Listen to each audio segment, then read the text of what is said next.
Bonjour, mon nom est Lucie Michel. Bienvenue. C'est tout nouveau pour moi de me faire filmer. Je vais essayer d'être aussi naturelle que possible. Je vais faire semblant que j'ai des élèves devant moi. Bonjour. Ça me fait plaisir de vous rencontrer virtuellement. Je suis enseignante d'art plastique depuis au secondaire. J'ai enseigné 26 ans. J'ai laissé ça pour vraiment enseigner aux adultes. Alors, j'enseigne ici à mon atelier au Mont-Saint-Hilaire, que j'adore. Et j'enseigne au Musée des Beaux-Arts à Montréal, à temps partiel. Et ici et là, à la Maison des Arts Rive-Sud, et je donne des conférences pour différentes associations à Montréal et un peu partout. Et c'est ça, je me promène, je suis occupée, je suis dans mon élément et je suis bien, je suis heureuse. Je fais une belle vie, disons. Alors, ce que je voulais faire, c'est que les lundis matin, ça sera probablement à 9 h. Si vous êtes sur ma page Facebook, je vais l'annoncer. Et je vais montrer des techniques, pas long, quinzaine de minutes, parce que j'aime les lives, hein? Les artistes font des lives, mais je ne me vois pas enseigner, répondre, tout ça, là.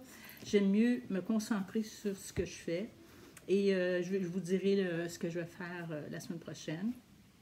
Et puis, je vais vous montrer des techniques, c'est simple. Puis ça va aller comme ça, ça va être des techniques. Et puis, on verra plus tard si je ne ferai pas une vidéo plus longue. Mais pour le moment, je vais faire ça. Puis, écrivez-moi, luciemic123@hotmail.com si vous avez des questions. Mon site web, c'est luciemichel.ca. Vous allez pouvoir voir mes œuvres. Je fais surtout de l'acrylique et je travaille aussi la surfoie des huiles. Ça sera une autre chose que je pourrais vous montrer. Alors aujourd'hui, je voulais vous parler de surface. Quelle couleur prendre? Moi, je commence toujours avec un fond de couleur. Pourquoi? Parce que déjà, on s'approprie de notre toile. Elle devient déjà plus personnelle. Et on laisse des petits coins de couleur transparaître à travers notre peinture. Des petits picots, hein, des petites épices. Alors, actuellement, je travaille sur des toiles blanches, je fais mon fond, mais là, j'ai fait un grand ménage. Puis j'ai sorti des toiles qui datent de je ne sais pas combien d'années. Puis, donc, on va faire semblant qu'elles sont blanches. Je vais vous montrer qu'est-ce que je prends comme outil pour les partir, puis quelle peinture. Et puis, c'est ça. Alors, je vais vous parler pendant que je fais ça. Puis, comme j'ai dit, vous avez des questions, écrivez-moi. Ça va me faire grandement plaisir de vous répondre. Alors, c'est ça. Alors, voici. Je commence toujours, premièrement, à me mettre des gants. Je sais que c'est une chose... plus regardez, ils sont vieilles, là. C'est des vieux gants. Puis, je les garde, jusqu'à temps que finalement, il y a un trou. J'espère qu'il n'y a pas de trou. Et puis, pourquoi? Parce qu'il y a des pigments qui sont toxiques. Puis on s'habitue, hein? Trouvez-vous des gants qui sont confortables, j'y pense plus. C'est comme se mettre des bottes l'hiver. Pour moi, ça me prend des gants quand je travaille. Alors, quelle couleur choisir? Bien, ça dépend de votre sujet. Si vous regardez mes toiles un petit peu en arrière, hein, ils ont tous eu un fond quelconque. Et on voit ici et là des petits picots transparaître dans mes toiles. Si vous la voyez en haut, je vais essayer de montrer celle d'en haut. Voyez-vous, elle est plus verte. Est-ce qu'on le voit? On voit un petit peu de rouge, peut-être moins dans celle-là. Mais je travaille avec les couleurs complémentaires. Et donc, si ma toile va avoir plus de vert, bleu, je vais me faire un fond orange ou rouge ou rose ou magenta. Si ma toile, elle va être plus... les couleurs chaudes, donc je fais le contraire. Je fais une base verte ou turquoise ou bleue. Vous allez voir, puis vous allez voir comment vos couleurs vont sortir. Fait que les complémentaires, hein, c'est les deux couleurs opposées sur le cercle chromatique. Alors je ne vais pas vous étourdir, là. Si vous voyez la technique que j'ai faite pour faire ça, oh, mon Dieu, hein, avec une corde qui tient le tout. Bon, je pense que vous voyez bien. Alors ça, c'est une vieille toile. Alors, disons que comme peinture, j'ai couleur de base étudiant. C'est bien correct. J'ai forme liquide. Vous voyez qu'elle a servi celle-là. Golden. Puis j'en ai une, ce qu'on appelle un heavy body, un rose. Alors, donc j'ai une plutôt froide, puis j'ai des chaudes.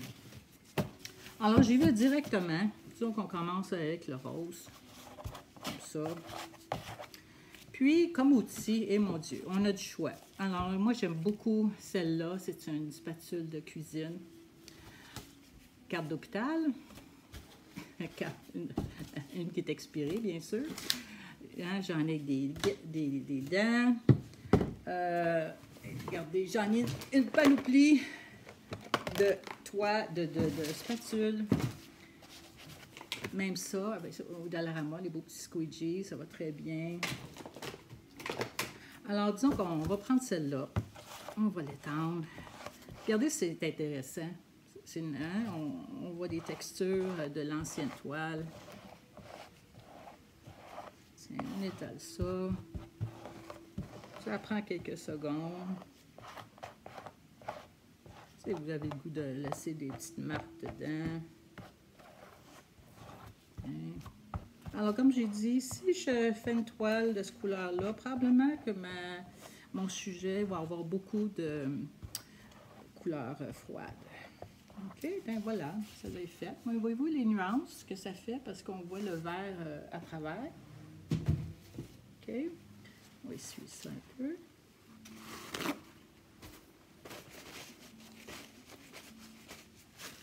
Bon, on en prend une autre. On va prendre une petite. On va prendre une carte. On va prendre 4. On va prendre une liquide. Et mon Dieu, je me souviens même plus pourquoi j'avais fait cette toile-là. On va finir le pot. La différence dans les qualités, mais c'est sûr que quand on prend de la qualité, il y a plus de pigments. Ça fait du bruit. Oh, je pourrais même en laisser un petit peu de... Voyez-vous le bleu ici? Ouf. On va juste en avoir assez. Bon. Alors, je donne des ateliers ici actuellement, mais avec tout ce qui se passe, j'ai pris une pause. Et puis, je me suis dit, tiens, je vais vous montrer des techniques. Ça va me remettre dedans et ça va aider les gens. Mes cours vont reprendre, c'est ça, peut-être cet été. Je n'ai aucune idée pour le moment. Tiens, je vais laisser peut-être un petit peu de bleu, un petit peu de noir. On va laisser celle-là un peu... Peut-être que vous ne m'entendez pas, ça fait du bruit.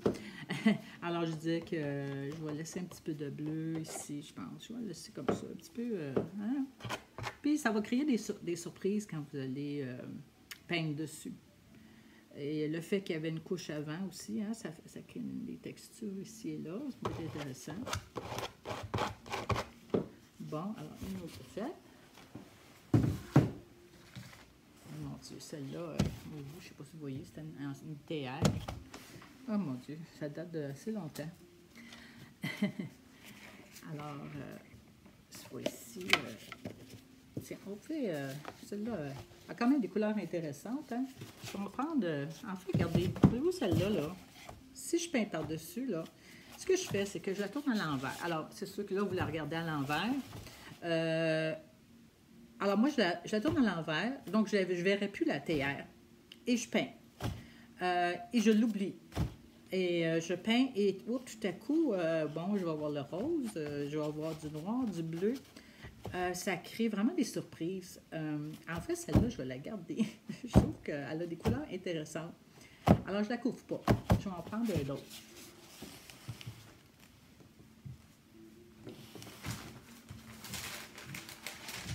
Oh, excusez, elle était loin. Bon. Alors, celle-là est très foncée. Elle a quand même des belles couleurs. Je pourrais aussi la laisser comme ça. Je pourrais en garder des parties. Alors, je pense que ce que je vais faire, je trouve que ça, c'est un peu froissé. Je pense que je vais garder ça, tout bord-là. je vais reprendre ça. On va voir ce qui reste. Ça va aller un petit peu avec ce que j'ai. Si j'ai... ça va passer.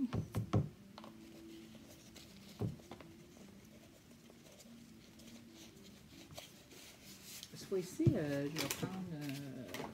tiens, je vais prendre ça.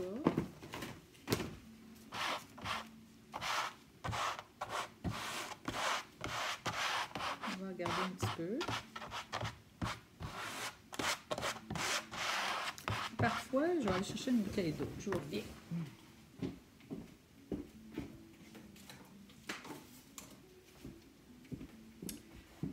Ce que je fais aussi, j'aime ça créer toutes sortes de choses. Hein? On peut jouer avec. Là. Jouer avec notre... je vais faire des coulisses.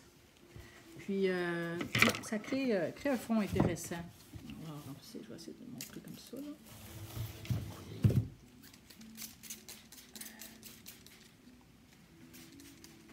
Vous les voyez, ils coulent. OK, mais je les laisse pas comme ça. On va leur donner une petite minute.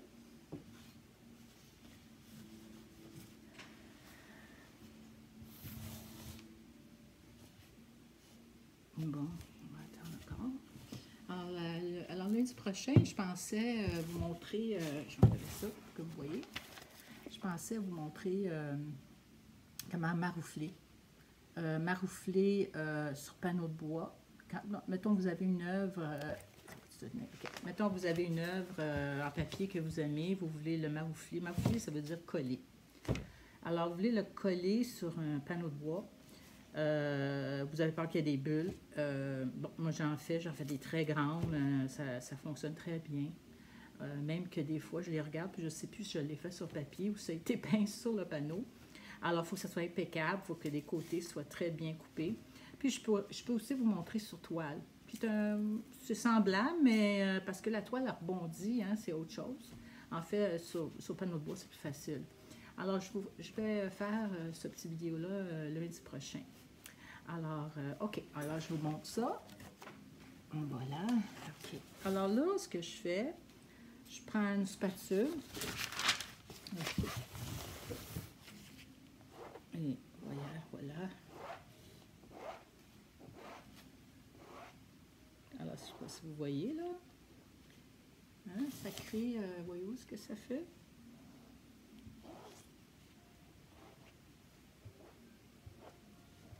Je ne vais pas le faire trop. OK. Alors, voyez-vous ce que ça fait? Alors là, ça fait autre chose.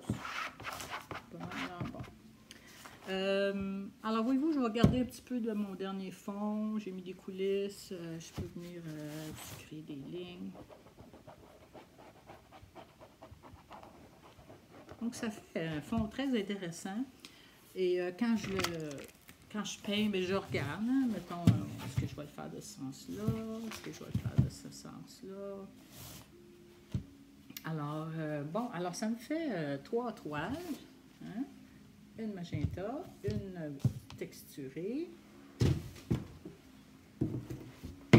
et une turquoise qui va, si vous voyez, hein, il y a des et puis j'en ai une ancienne que finalement je récupère, que je vais tourner, puis je vais la travailler d'un autre sens, puis je vais peindre dessus. Alors, je vais me remettre pour que vous voyez. Bon, en tout cas, j'espère que ces petites idées vous ont plu et j'espère que ça peut vous aider. Je suis sûre que peut-être j'ai oublié quelque chose, mais je pense pas. Alors, comme j'ai dit au début de cette vidéo, vous pouvez m'écrire à lucymec123@hotmail.com. Et puis, mes œuvres sont là. Ordinairement, mes cours seraient là aussi, mes cours à venir, mais pour le moment, j'ai rien de planifié. Vous pouvez quand même voir mes anciens cours. Ça vous donne une idée de ce que j'ai fait dernièrement, les derniers étaient au mois de février. Alors, ben, je vous remercie beaucoup. Merci d'être là et puis j'espère vous revoir la semaine prochaine. Au revoir.